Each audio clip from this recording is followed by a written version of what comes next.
Welcome to the Slop Farm. Enjoy the video. In this video, I will explain how to make kombucha from a store-bought bottle. First, select an unpasteurized, unflavored kombucha from the grocery store. Next, gather a clean 1-gallon glass jar and a breathable cloth cover. Then, brew 4 tea bags in 4 cups of hot water with 1 cup of sugar, stirring until dissolved. Let this sweet tea cool completely before proceeding to the next step. Now pour the cooled sweet tea into your clean 1-gallon jar. Add 1 cup of the store-bought kombucha to this mixture. This starter liquid is crucial for the fermentation process.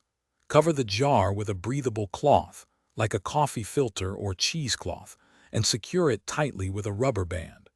Place your jar in a warm location, ideally between 75 and 85 degrees Fahrenheit, away from direct sunlight.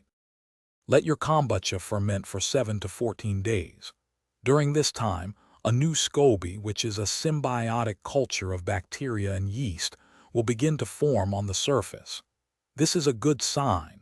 After about 7 days, start tasting your brew. It should taste slightly tart and less sweet than when you started.